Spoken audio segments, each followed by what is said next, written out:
네, 강프로입니다. 자, LNF 한번 보겠습니다. 자, 오랜만에 제가 LNF 영상을 찍는데, 자, 이렇게 보셔야 됩니다.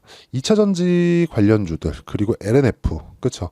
최악의 상황을 지나가고 있다. 많이 스트레스를 받으시는 분들이 많을 것 같은데, 이제 최악의 상황을 지나고 있기 때문에, 지금 구간에서 매도를 한다는 건 사실상 아무 의미 없는 일이라고 보시면 됩니다. 자, 이거를 이렇게 보셔야 되는데, 자, 주식시장은 미래 가치를 반영한다고 제가 다른 영상에서도 다른 종목군에서도 계속해서 이야기를 드렸습니다. 왜 이렇게 이야기를 드리느냐? 공통된 사항이기 때문에 그렇습니다. 시세가 올라가기 위해서는요, 무조건 앞으로 좋아질 만한 내용들이 있어야 됩니다. 그리고 이 앞으로 좋아질 만한 내용은 실적이 지금 좋은 게 아니에요. 앞으로 좋아지는 실적에 대한 부분을 가격이 먼저 반영하면서 이런 상승 구간을 만들어내는 겁니다. 자, 그리고 여기 주봉으로 봤을 때도 LNF가 2차전지의 대장이었던 시절이 있었죠. 왜 그럴까요? 테슬라 납품업체이기 때문에 그렇습니다. 테슬라를 주 고객사로 삼고 있기 때문에 초기에는 엄청난 그 큰 폭의 상승세를 만들어냈지만 이런 부분이 이익률하고는 또 문제가 될 수 있거든요.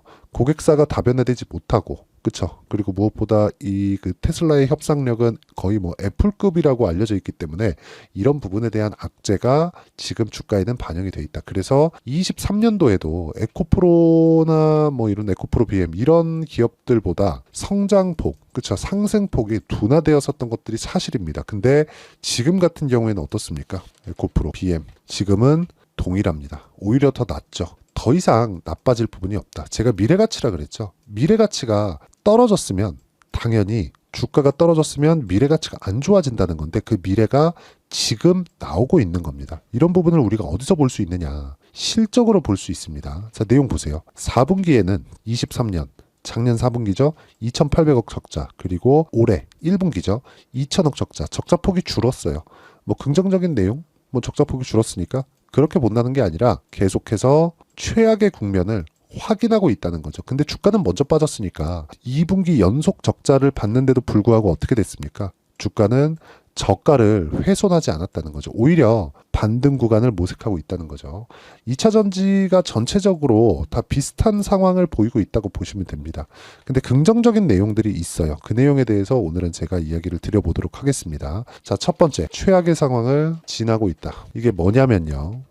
실적이 이렇게 나빠진 부분. 왜 그럴까요? 리튬 가격 때문이죠. 그리고 양극재, ASP, 평균 판매 가격인데 이게 원래 1kg당 44불이었습니다. 근데 지금은 31달러로 하향 조절을 받고 있는 상황입니다. 근데 이 내용은 사실상 그렇게 의미가 있는 것은 아니에요. 왜 그런지 아십니까? 양극재에 대한 매출 기준은요. 즉 이익 기준은요. 7%로 고정이 되어 있습니다. 그러니까 이게 딱 고정돼서 야 너네 7%만 맞으면 먹어. 이게 아니라 나빠지는 부분이 있고요. 좋아지는 부분이 있어요. 이익을 결정짓는 건 뭐예요?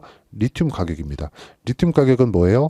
변동하죠. 근데 유가를 생각해 보시면 돼요. 유가에 연동해서 리튬 가격 움직인다. 그 이야기를 드리는 게 아니라 유가도 60에서 80불을 기준으로 잡고 흔히 얘기하는 적정 유가라고 저는 표현을 합니다. 적정 유가를 한 60에서 80불 정도 기준으로 잡고 지금 80불 이상인데 그럴 때는 뭔가 이 공급단에서 문제가 생겼을 때나 아니면 뭐 경기가 너무 호황이거나 이런 부분 때 80달러 이상으로 가죠. 그리고 무엇보다 그 공급단에 대한 문제가 생겼을 때는 뭐 중동 불안이나 뭐 지정학적 리스크 이런 부분이 발생했을 때고 60달러 이하로 떨어졌을 때는 수요단에서 문제가 생겼거나 그쵸 경기 침체 구간에 들어와 있거나 이런 상황이 나왔을 때 40달러 이하로 간다는 거죠. 즉 지금 양극재 ASP 그쵸 평균 판매 단가를 기준 잡는 리튬 가격에 대해서는 지금 최악의 국면 그리고 너무 많이 빠졌기 때문에 반등 구간에 있다는 겁니다. 왜? 기본적인 수요는 있으니까. 그리고 앞으로 수요는 늘어날 게 너무 자명하니까 그 부분이라고 보시면 돼요. 그리고 뭐 NCM이니 뭐 여러 가지 이야기들을 가지고 되게 어렵게들 이야기를 하는데 제가 명확히 딱 짚어드리겠습니다. 양극재에 대한 판가가 이렇게 조정됐다. 이건 리튬 가격 때문이 맞고요. 그리고 리튬 가격은 기준치가 있습니다. 그리고 그 기준치에 맞춰서 봤을 때 이것보다 좋아질 수 있고 낮아질 수 있지만 평균적으로 보면 7% 정도의 마진율이 확보가 되어 있는 상황입니다. 이거보다 좋아질 때가 있고 나빠질 때가 있겠죠. 지금은 나빠진 구간이고요. 근데 이 나빠지는 부분을 뭐 했다? 가격이 먼저 반영했다. 그래서 저가에 대한 이탈이 아직까지 안 나오고 있는 겁니다. 왜? 나쁜 부분을 먼저 반영해서 주가가 덜 올랐고 주가가 빠져버렸으니까. 물론 6월 달에 공매도 기준에서 약간 조금 불안감을 가지고는 계실 텐데 그런 부분도 너무 걱정할 필요가 없는 게 공매도도 고가에서 쳤을 때 효과를 보는 거지 여기서 공매도를 쳐가지고 무언가 상황을 더 악화시킨다? 그 자체는 그냥 불가능하다고 보시면 됩니다. 만약에 지금 공매도들이 들어와서 시장을 또 뒤흔든다? 그러면 장담컨대 좋은 걸 못 볼 겁니다. 공매도는 시간에 치여요. 지금 불법 공매도니 뭐니 이야기가 많은 거 저도 알고 있는데 그것보다 더 중요한 게 공매도는 파생상품이고 파생상품은 시간 가치가 있다는 점. 그러려면 꾸준하게 공매도를 쳐서 주가를 떨어뜨리는 고가에선 가능한데 지금 상황에서는 그 자체가 불가능하다. 자 보세요. 지금 적자를 보고 있는데 이거보다 더 나빠질 수 있는 상황이 있나요? 이 자체는 불가능하다는 거죠. 결과적으로 보면 가격이 먼저 반영하는 주식시장의 특성을 이해하자.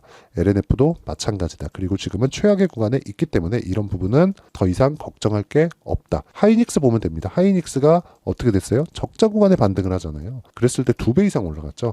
LNF도 동일한 움직임을 보일 겁니다. 근데 이 구간에서 어떻게 타점을 잡아야 되는지가 중요하다. 근데 그 타점에 대한 부분은 제가 실제 거래한 내용을 토대로 이야기를 드리겠습니다. 자, 내용 보시면 자 보세요. 재룡산업 제가 최근에 뭘 만들었죠? 신고가라고 제가 계속해서 말씀드렸죠. 그래서 재룡산업 같은 종목군들도 꾸준하게 매매를 할 수가 있는 겁니다. 자, 지금 시간이 많이 늦었어요. 오전 1시 10분인데 지금 여기 보시면요. 지금 여기 1시에서 3시까지 매일 오전 1시에서 3시까지 점검 시간입니다. 점검 시간이라서 타점이 안 나오는데 보통 신고가 구간에 제가 매매를 이어간다고 보시면 되고요. 이 구간에서 어떤 식으로 매매를 할지 그 내용에 대한 부분은 제가 여기 소통방에서 다 공유를 합니다. 자, 다들 아실 겁니다. 성호전자, 캠트로닉스, KBI 메탈, 이수페타시스 다 급등했습니다. 목요일날. 그리고 5월 17일 폴라리스 오피스 어떤 종목인지 아시죠? AI 서비스하는 업체입니다. 당연히 금요일날 시장이 급락했지만 상대적으로 강한 움직임을 보였다는 거죠. 즉 신고가 구간에 있는 종목들만이 이런 움직임을 보일 수 있다는 거고 이런 움직임을 내가 이해를 해야지만 꾸준하게 수익 낼 수 있는 환경이 갖춰진다는 겁니다. 자, 지금 점검 중이기 때문에 타점에 대해서는 못 보여드리지만 제가 다른 부분으로 실제 시세 관련돼서 이야기를 드리자면 자, 내용 볼게요. 여기 이수페타시스 한번 보겠습니다. 이수페타 정확하게 16일날 급등 몇 프로 올랐습니까? 이거 정확하게 종가 18%. 그렇죠. 하루에 18% 정도의 수익을 내는 매매를 소통망에서 제가 10억 만들기 프로젝트로 진행하고 있다. 답은 하나예요. 가격을 보고 있는 것만이 우리가 꾸준하게 수익을 낼 수 있는 상황을 만드는 거고 그런 내용을 제가 여기 소통방에서 다 진행하고 있습니다. 다 무료로 진행하고 있으니까 구독과 좋아요 눌러주시고요. 상단에 있는 전화번호로 구독 또는 10억이라고 문자 보내주시면 제가 소통방 입장 링크를 순차적으로 공유를 해드리도록 하겠습니다. 자, 어떤 종목군을 공략한다? 신고가를 공략한. 그쵸? 근데 지금 LNF는 어떤 상황이에요? 신저가에 거의 수렴해 있는 그런 상황이다. 그래서 가격에 대한 확인, 반등에 대한 확인이 필요한데 그 반등에 대한 확인, 그렇죠? 2차 전지에 대한 그 전체적인 내용에 대한 그 반등에 대한 확인을 제가 여기 소통방에서 다 진행을 하겠습니다. 상단에 있는 전화번호로 구독 또는 10억이라고 문자 보내주시면 되고요. 이렇게 타점을 제가 장 시작 전에 공유를 해드릴 수 있는 이유 그리고 이런 타점을 어떻게 잡는지 원리가 있겠죠. 그 원리에 대한 부분은 여기 LNF의 가격 그리고 단기 보유 전략으로 제가 내용 준비를 해왔습니다. 단기는 2주입니다. 2주 동안 내가 수익 전환을 시킬 수 있는 가격에 대한 부분 그리고 실적도 나왔고 더 이상 악재가 나오기 어렵기 때문에 LNF의 실시간 타점 즉 반등을 확인하고 나오는 실시간 타점을 제가 문자로 공유를 해드리도록 할 테니까 상단에 있는 전화번호로 LNF 자 LNF라고 문자 보내주시는 분들에 한해서만 제가 실시간 타점 그리고 단기 보유 전략을 함께 공유를 해드리도록 하겠습니다. 자, 내용 정리하면 그렇습니다. 주식시장은 미래가치를 반영한다. LNF가 앞으로 나빠질 부분을 이미 가격으로 반영을 했다는 게 되고요. 이런 부분에 대해서 어떤 식으로 이해를 했을 때 내가 꾸준하게 수익을 낼 수 있는지 그 부분이 중요한데 그 내용에 대한 부분 제가 당연히 이해를 시켜드리고요. 무엇보다 LNF는 지금 최악의 상황을 지나가고 있고 적자 이상 가는 무언가의 악재는 없다. 더 이상 나올 게 없다는 겁니다. 하이닉스 보세요. 적자 구간에 HBM 딱 뜨고 AI 시대가 오면서 주가 2배 정도 올라가죠. 흑자 1년 만에 전환했습니다. 주가 상승한 지 1년 만에. LNF도 마찬가지라는 거죠. 2차 전지 시대가 안 오면 지금이라도 팔아야죠. 근데 안 올래 안 올 수가 없다. 이미 넘을 수 없는 강을 건너버렸습니다. 이 구간에서 우리가 꾸준하게 수익을 내는 방법은 가격에 대한 이해가 중요하고 어떻게 분류하고 어떻게 판단해야 되는지 그 내용에 대한 부분도 제가 다 이해를 시켜드리도록 할 테니까 영상 끝까지 시청하시고요. 모든 분들이 성공 투자하셨으면 참 좋겠습니다.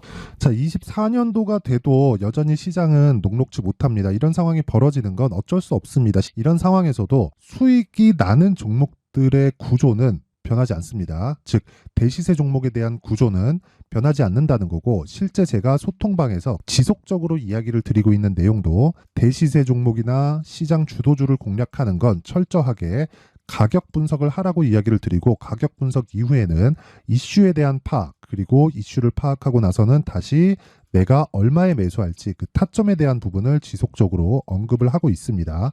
자, 근데 생각해 보세요. 시장이 굉장히 어려웠습니다. 어려운 상황에서의 어떤 종목들이 강했냐 보면 반도체와 그리고 바이오입니다. 자, 실제 여기 보면요.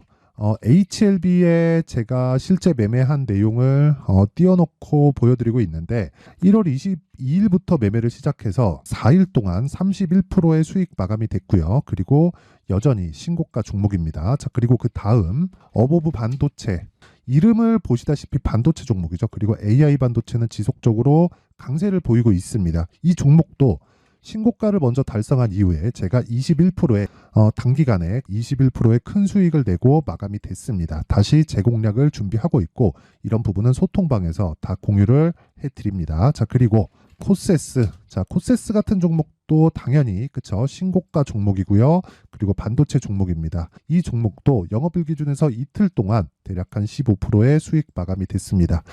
내용을 한번 보시면 어떻습니까? HLB를 포함해서 뭐 30%, 20%, 뭐 15% 이런 식의 수익이 지속적으로 발생하고 있는데 이 세 종목 모두 다 신고가 종목이고 1월 달에 시장이 약세를 보이고 있는 구간에서도 강했었던 그런 종목입니다. 특징점이 하나 있는데 그 이슈에 앞서서 가격이 먼저 반영했다는 거죠. 그렇게 제가 가격을 먼저 보고 이슈에 대해서 파악하는 이유는 결과적으로는 큰 시세를 먹기 위한 사전 준비 작업입니다. 실제로 큰 시세를 먹기 위해서 사전 준비 작업을 했을 때 여기 레인보우 로보틱스 127% 그리고 ISC 98% 그리고 한미반도체 97%의 큰 수익을 내는 상황을 만들 수 있습니다. 어떤 식으로 소통방에서 진행됐는지 그쵸 그 상황을 제가 이야기를 드린 건데 이런 상황도요 당연히 신고가를 공략했을 때 가능한 겁니다. 자, 그러면 이번에도 마찬가지입니다. 그쵸 정부 주도의 코리아 디스카운트 해소 방안이 2월 달에 발표를 하고요. 그리고 2월 달에 발표된 내용을 토대로 주가가 움직이는 게 아니라 이미 움직인 내용이 있죠. 실제 이 내용은 크게 중요한 게 아니라는 겁니다. 실제 움직인 내용을 보면 자 기아차입니다. 실제로 12월 달에 신고가를 만들어 놓고 정부에서 입김을 불어 넣으니까 순식간에 기아차를 포함해서 현대차 같은 거대 기업들의 주가가 2주도 채 되지 않아서 40% 정도의 큰 시세를 냅니다. 자, 그러면 우리는 어떤 종목을 봐야 될까요? 이슈를 파악해야 되는 것도 맞지만 철저하게 가격에 맞춰서 매매를 해야 되는 게 당연히 중요합니다. 정부가 주도하는 정책 방향이 있겠죠. 그 방향에 맞춰서 우리가 종목을 찾을 필요가 있다. 자, 그러면 답이 나왔습니다. 정부가 주도하는 방향에 맞춰서 제2의 기아차를 찾는 게 지금은 중요하다. 근데 정부 정책의 방향에 맞게 가자. 그랬을 때 앞서서 제가 보여드렸었던 내용인 여기 레인보우 로보틱스 127% 그리고 ISC 98% 그리고 한미반도체 97%와 같은 수익을 낼 수 있습니다. 물론 시간에 대한 부분은 최소 2주의 시간이 필요하고요. 그리고 최장 3개월 안에 끝내야 됩니다. 자, 기아차의 시세를 보셨던 것과 같이 2월 달에 정부 정책의 방향이 결정되고요. 바로 3월 달이면 시행입니다. 자, 그러면 우리는 거기에 맞춰서 당연히 종목을 찾아야 되고 제가 제2의 기아차를 찾아놨습니다. 제가 아까 전에 소통방에서 이야기를 드렸었던 내용 다 공개를 해드렸는데 그 내용처럼 종목만 받고 싶다 하시는 분들은요. 상단에 있는 제 전화번호로 대시세, 자, 대시세라고 문자를 보내주시면 정부 정책의 방향에 맞는 종목을 모든 분들에게 무료로 공개를 해드리도록 하겠습니다. 자, 제가 원하는 건 채널 성장이 목적입니다. 자, 그래서 구독과 좋아요 꼭 좀 부탁드리고요. 모든 분들이 정부 정책에 맞는 방향으로 매매를 이어가서 큰 수익 보셨으면 좋겠습니다.